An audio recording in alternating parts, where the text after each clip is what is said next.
গল্পের শুরুতেই দেখা যাবে রাঙা নৃসিংহপ্রসাদকে বলছে, আপনার পাপের খরা পূর্ণ হয়েছে, আপনাকে শাস্তি পেতেই হবে। এরপর বৃন্দা ভয় পেয়ে গিয়ে বলছে, এই মেয়েটাকে তো রাঙার মতো দেখতে। রাঙা শোন, আমি কিচ্ছু করিনি, কিচ্ছু না, আমাকে ছেড়ে দে, আমি কিছুই জানি না এসব কথাই বলতে থাকে বৃন্দা। ওইদিকে দেখা যাবে আশ্রমে সেই মেয়েটা বসে আছে, এদিকে গুন্ডাগুলো দাঁড়িয়ে আছে সেই মেয়েটাকে মারার জন্য। এরপর বাচ্চু সবাইকে বলছে, এক্ষুনি আমাদের মিশনে নামতে হবে। ঠিক তখনই দেখা যাবে পুলিশের লোকগুলো বাচ্চু আর তার দলবলকে ঘিরে ধরেছে। আর তখনই দেখা যাবে সেই মেয়েটাও চোখ মেলে তাকিয়েছে। ওইদিকে সত্যজিৎ বাবুও চলে এসেছে। সত্যজিৎ বাবু এসে সবাইকে বলছে, অ্যারেস্ট হিম। বাচ্চু, তোরা এখন আমাদের আওতায় আছিস, তোরা এখান থেকে পালানোর চেষ্টাও করিস না, কারণ তোরা পালাতে পারবি না। ওইদিকে দেখা যাবে বৃন্দা রাঙাকে বলছে, রাঙা শোন না, আমি কিচ্ছু করিনি, জানিস তো এসব কিছুর ভেতরে আমি নেই, আমি এসব প্ল্যান করিনি, আমি নৃসিংহপ্রসাদের সাথে ছিলাম না।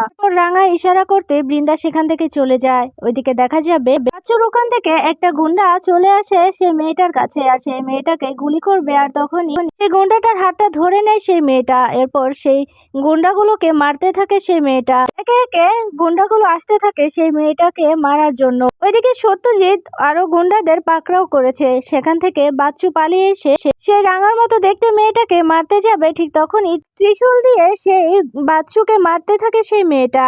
আর বাচ্চু তো ভীষণ ভয় পেয়ে যায়। এরপর সত্যজিৎ এসে সেই বাচ্চুকে সহ তার টিমকে অ্যারেস্ট করে। এদিকে সত্যজিৎ সেই মেয়েটাকে বুঝাচ্ছে আমাদের মিশন কমপ্লিট। ওইদিকে সেই মেয়েটা হাসছে আর ইশারা করছে সত্যজিৎ বাবুকে। ওইদিকে দেখা যাবে নৃসিংহপ্রসাদের ফোনটা বেজে ওঠে। এরপর ফোনটা হাতে নিতেই দেখতে পায় একটা আননোন নাম্বার। এরপর ফোনটা রিসিভ করতে ওপাশ থেকে সত্যজিৎ বলছে, আশ্রমের খেলা কিন্তু শেষ, আশ্রমের চ্যাপ্টার ক্লোজ হয়ে গেছে। নৃসিংহপ্রসাদ রায়, আপনার সামনে যে মেয়েটা দাঁড়িয়ে আছে তাকে একলব্যর অ্যাড্রেসটা দিয়ে দিন। পাইলট একলব্য বসুকে কোথায় কিডন্যাপ করে রেখেছেন সেই মেয়েটাকে বলে দিন। এই কথা বলতে নৃসিংহপ্রসাদ বলছে, আমি জানি না একলব্য বসু কোথায় আছে। এরপর সত্যজিৎ বলছে, ভালোই ভালোই বলে দিন, না হলে কিন্তু আপনাদের খবর খারাপ করবে। এরপর নৃসিংহপ্রসাদ বলছে, এই মেয়েটা কে এই মেয়েটা বলুন। এরপর রাঙা হাসছে। অট্ট হাসি হেসে রাঙা নৃসিংহপ্রসাদকে বলছে, আমাকে চিনার এত আগ্রহ, আপনাদের এত আগ্রহ কিন্তু আমার খুব ভালোই লাগছে। তা আমি বলি কি, পাইলট একলব্য বসুকে আপনি কোথায় রেখেছেন? আপনারা তাড়াতাড়ি বলুন, না হলে আপনার মেয়েকে কিন্তু একটা তীরে আমি মেরে ফেলতে পারবো। কথা বলতে ভয় পেয়ে যায় নৃসিংহপ্রসাদ। এরপর বলছে, না, আমার মেয়েকে মারবেন না। এরপর রাঙা বলছে, ভালোই ভালোই বলুন, না হলে আপনার মেয়েকে তো শেষ করবই। আমি আপনার মতো লোক আমি কোনো দিনও দেখিনি যে কিনা নিজের কার্যসিদ্ধির জন্য নিজের মেয়েকে ক্রিমিনাল বানায়। একথা বলতেই পাশে থাকা সেই লোকটা রাঙার কাছে যেতে রাঙা তীরটা মেরে দেয় সেই লোকটার পায়ে। এটা দেখে ভীষণ ভয় পেয়ে যায় নৃসিংহপ্রসাদ আর ইনায়া। এদিকে রাঙা বলছে, কি আপনি আমার কাছে এসে আমাকে মারতে চেয়েছিলেন? এখন তো নিজেই আহত হয়ে পড়ে আছেন, সমস্যা নেই, এখন একটু ব্যথা করবে, কিন্তু একটু পরে যখন আমি এখান থেকে চলে যাব তারপর ডাক্তারটা দেখিয়ে নিন, এরপর ঠিক হয়ে যাবে। একথা বলে নৃসিংহপ্রসাদকে বলছে, কি আপনি কি বলবেন পাইলট একলব্য বসুকে কোথায় রেখেছেন? আর যদি না বলেন তাহলে কিন্তু আপনার মেয়েকে আমি শেষ করে ফেলবো, আমার একটা তীরেই যথেষ্ট। ভাববেন না আমি আপনাকে এত সহজে মারবো না, আপনাকে তিলে তিলে মারবো। আর আপনার মেয়ে ইনায়া মিথ্যে কথা বলেছিল না, পাইলট একলব্য বসুর সাথে ওর ঘনিষ্ঠ সম্পর্ক আছে। কথা বলতে ইনায়া বলছে, হ্যাঁ, আমার পাইলট একলব্যর সাথে ঘনিষ্ঠ সম্পর্ক আছে। এরপর রাঙা বলছে, সম্পর্ক আছে কি নেই সেটা আপনাকে বলার জন্য সময় দেওয়া হবে, কোনো সমস্যা নেই। এরপর রাঙা বলছে, আপনি একলব্য বসুর ঠিকানা দিন। তারপরে দেখা যাবে নৃসিংহপ্রসাদের ফোনটা বেজে ওঠে। এরপর ফোনটা রিসিভ করতে ওপাশ থেকে সত্যজিৎ বলছে, কি পাইলট একলব্য বসুর ঠিকানা বলবেন? এই কথা বলতে নৃসিংহপ্রসাদ পাইলট একলব্য বসুর ঠিকানাটা বলে দেয়। এরপর লাউড স্পিকারে দিতে বলে সত্যজিৎ। লাউড স্পিকারে নৃসিংহপ্রসাদ দিলে সত্যজিৎ বলছে, আমরা একলব্যকে আনতে যাচ্ছি, তুমি তোমার মিশন কমপ্লিট করো। কথা বলে ফোনটা রেখে দেয়। ওইদিকে দেখা যাবে সত্যজিৎ রাঙার মতো দেখতে সেই মেয়েটাকে বলছে, আমাদের মিশন কমপ্লিট। এই কথা বলেই হাসতে থাকে দুজনেই। ওইদিকে দেখা যাবে রাঙা ইনায়াকে বলছে, যান আপনার বাবার পাশে গিয়ে দাঁড়ান, দুজনের একটা ছবি তুলে রাখি।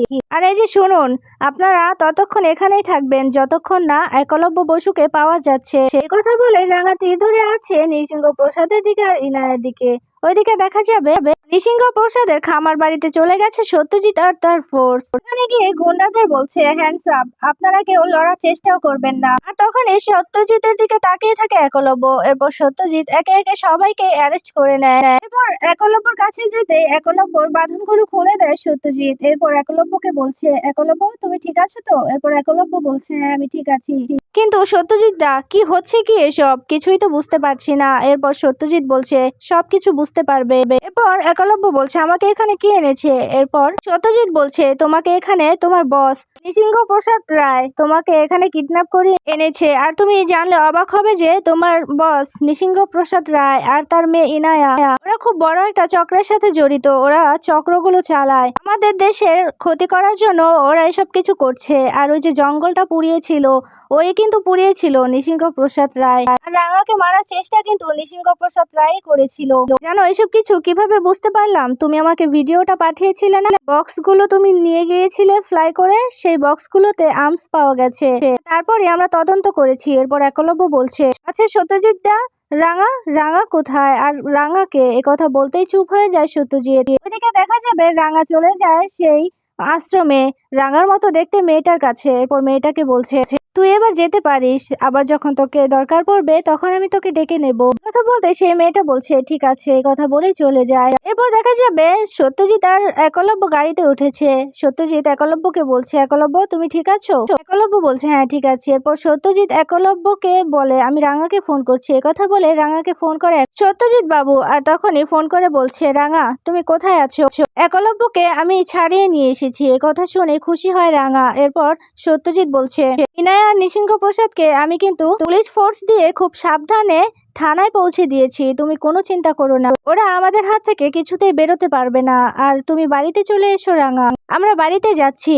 এই কথা বলতেই দেখা যাবে একলব্য তাকিয়ে আছে সত্যজিতের দিকে। এরপর সত্যজিৎ ফোনটা রেখে দেয়। এরপর একলব্য সত্যজিৎকে বলছে আচ্ছা সত্যজিৎ দা রাঙা কোনটা, ওই আশ্রমের মেয়েটা নাকি আমাদের বাড়িতে যে জঙ্গলের মেয়েটা ছিল সে? এরপর দেখা যাবে সত্যজিৎ বলছে সবটা জানতে পারবে, সবটা ক্লিয়ার করব। আগে বাড়ি যাই, সবটা ক্লিয়ার করব, কোনো চিন্তা করো না। এদিকে দেখা যাবে বৃন্দা বাড়িতে পৌঁছে গেছে। বৃন্দা বাড়িতে পৌঁছে ভীষণ ভয় পাচ্ছে, বলছে আমি তো কিছু করিনি, ওই মেয়েটাই রাঙা, আমি নিশ্চিত ওই মেয়েটাই রাঙা। এখন ওই মেয়েটা এসে যদি আমাকে এভাবে তীর দিয়ে আঘাত করে তখন কি হবে? না বাবা আমি এখান থেকে চলে যাই, আগে আমি ব্যাগপত্রগুলো গুছিয়ে নিই। এদিকে পাঞ্চালি আসছে সিঁড়ি দিয়ে। এইদিকে তাড়াহুড়ো করে বৃন্দা যেতে যাবে উপরে, তখনই পাঞ্চালির সাথে ধাক্কা লাগে বৃন্দার। এরপর বৃন্দাকে ধরে নেয় পাঞ্চালি, বলছে তুমি কোথায় পালাচ্ছ? এভাবে পালানো যাবে না। এরপর বৃন্দা বলছে আমি পালাচ্ছি না, আমি চলে যাব। আর তখনই সেখানে অঙ্কুর আসে।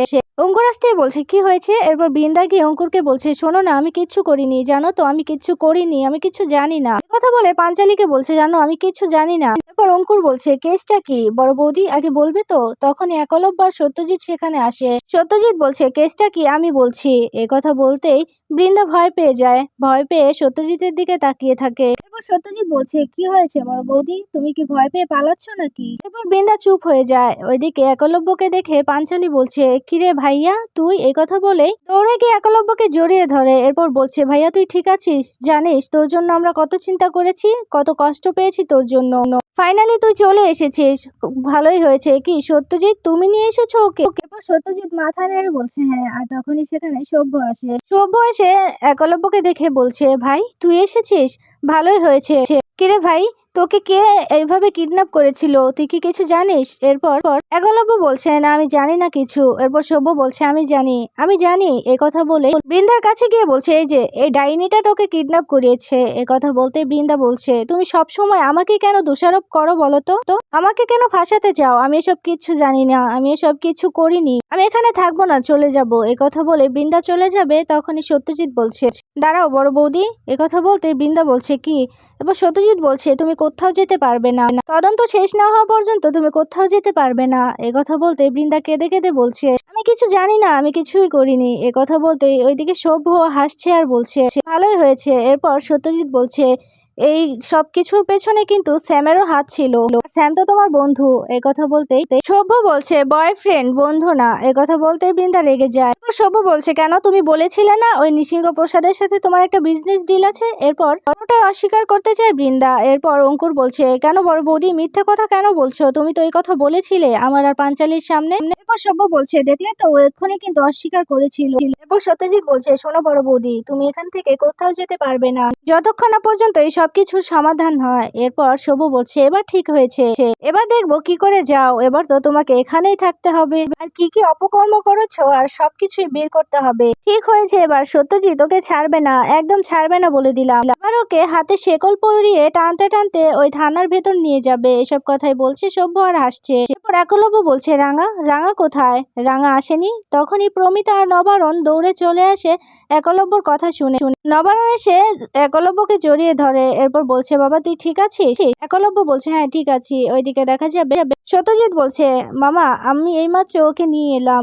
প্রমিতা একলব্যর কাছে গিয়ে বলছে আক্কু, আক্কু তুই ঠিক আছিস? একথা বলে জড়িয়ে ধরে একলব্যকে। একলব্য নিজের থেকে প্রমিতাকে ছাড়িয়ে বলছে আমি ঠিক আছি। এদিকে প্রমিতা বুঝতে পারে একলব্য রাগ করেছে প্রমিতার উপর। এদিকে প্রমিতাও কষ্ট পেতে থাকে। ওইদিকে দেখা যাবে নবারণ বলছে আচ্ছা সত্যজিৎ, এখনো কি আমাদের কাছে এভাবে লুকিয়ে যাবে? বলো না রাঙা, রাঙা কোথায়? কোনটা রাঙা? ওই জঙ্গলের মেয়েটা রাঙা, নাকি এই যে আশ্রমে যে মেয়েটা আছে সেই মেয়েটা রাঙা? এরপর পাঞ্চালি বলছে আচ্ছা সত্যজিৎ, এবার কি সত্যি কথাটা বলবে না? তোমরা আমাদের কাছে লুকিয়েছো ঠিক আছে, কিন্তু ভাইয়ার কাছ থেকে কিভাবে লুকালে এ কথাগুলো? ভাইয়ার তো স্বামী হিসেবে এতটুকু জানার অধিকার ছিল, কি ছিল না? এদিকে একলব্য তাকিয়ে আছে পাঞ্চালির কথা শুনে। ওইদিকে দেখা যাবে বৃন্দা বলছে আমি জানি ওই মেয়েটাই রাঙা। কোন মেয়েটা জানো তো? আজকে নৃসিংহ প্রসাদের কাছে গিয়েছিল, কালো পোশাক পরে গিয়েছিল, আর তার হাতে তীর ধনুক ছিল। তীরের আগায় করে নৃসিংহ প্রসাদের মেয়ে ইনায়াকে নিয়ে গিয়েছিল। ওর চোখ দেখে আমি বুঝেছি, আমি ওর চোখ দেখেই বুঝেছি যে ওটাই আমাদের রাঙা, আর কেউ নয়, ওটাই রাঙা। ও রাঙা ছাড়া কেউ হতে পারে না। ঠিক তখনই বাইরে থেকে বলছে বড় বৌদি তুই একদম ঠিক ধরেছিস। আর তখনই রাঙার শব্দ পেয়ে একলব্য তাকিয়ে আছে দরজার দিকে। আর তখনই দরজা দিয়ে প্রবেশ করে রাঙা। হা হয়ে সবাই তাকিয়ে আছে রাঙার দিকে। এরপর রাঙা এসে বৃন্দাকে বলছে কি বড় বৌদি তুই যেন কি বলছিলি? এদিকে একলব্য রাঙাকে দেখে ভীষণ খুশি হয় আর কষ্টও পেতে থাকে। এদিকে নবারণও ভীষণ খুশি হয় রাঙাকে দেখে। ইনফ্যাক্ট বাড়ির সবাই ভীষণ খুশি হয় রাঙাকে দেখে। এরপর সভ্য তো অবাক হয়ে তাকিয়ে আছে রাঙার দিকে। এদিকে বৃন্দা ভয় পেতে থাকে। আর তখনই রাঙা বৃন্দার কাছে এসে বলছে কি বড় বৌদিদি তুই কি ভয় পাচ্ছিস নাকি? এরপর বৃন্দা বলছে রাঙা শোন, আমি কিচ্ছু করিনি, আমি কিছুই জানি না। এরপর সভ্য এসে রাঙাকে মাথায় হাত বুলিয়ে বলছে তুই বেঁচে আছিস, তুই ঠিক আছিস তো রাঙা? দেখলি দেখলি একলব্য, আমি তোকে বলেছিলাম না রাঙার কিচ্ছু হয়নি, আমাদের রাঙা বেঁচে আছে, কি বলেছিলাম না? এরপর একলব্য মাথা দুলিয়ে বলছে হ্যাঁ হ্যাঁ। এরপর একলব্য রাঙার দিকে অবাক হয়ে তাকিয়ে আছে। আর তখন প্রমিতাকে বলছে এটা কোনটা? এই কথা বলতেই প্রমিতা বলছে এটাই রাঙা। এরপর একলব্য বলছে এ কি ওই আশ্রমের মেয়ে নাকি জঙ্গলের? এই কথা বলতে প্রমিতা বলছে এটাই জঙ্গলের মেয়ে রাঙা, এই সবকিছুই আমার প্ল্যান ছিল। এ কথা শুনেই তো অবাক হয়ে যায় একলব্য। ওইদিকে সভ্য মনে করতে থাকে সেই রাঙার কথা, জঙ্গলের মেয়েটা হোপ হোপ বলতো, সে কথাই মনে পড়ে হাসতে থাকে সভ্য। এরপর রাঙাকে বলছে হোপ। এরপর রাঙাও হেসে দেয় সভ্যর কথা শুনে। এদিকে প্রমিতা বলছে আমি সবার কাছে ক্ষমা চেয়ে নিচ্ছি, প্লিজ সবাই আমাকে ক্ষমা করে দিও। এই নাটকটা না করলে তোমরা সবাই বুঝে যেতে যে এটাই রাঙা। এরপর পাঞ্চালি বলছে এটাই কি স্বাভাবিক না মা? আচ্ছা তোমরাই বলো, আমরা কি কোনোদিনও রাঙার কোনো ক্ষতি চেয়েছি আর রাঙার পাশে থাকিনি এমনও কি কোনোদিন হয়েছে মা? তাহলে কি করে করলে এটা? আমাদের কাছ থেকে কেন লুকোলে? এরপর প্রমিতা বলছে আমি সবাইকে বলে রাখছি, আমাকে প্লিজ ক্ষমা করে দিও। আমি এটা যদি না লুকোতাম তাহলে রাঙার লাইফ রিস্ক ছিল। আমার সেই মুহূর্তে একটাই চিন্তা ছিল আমি রাঙাকে কি করে বাঁচাবো। তাই আমার এই বুদ্ধিটা মাথায় এসেছিল যে ওকে জঙ্গলের মেয়ে হিসেবে এই বাড়িতে আনার। আর যদি না আনতাম তাহলে ওর যে শত্রুরা কিভাবে জেনে যেত আর তারপর রাঙাকে মারার চেষ্টা করতো।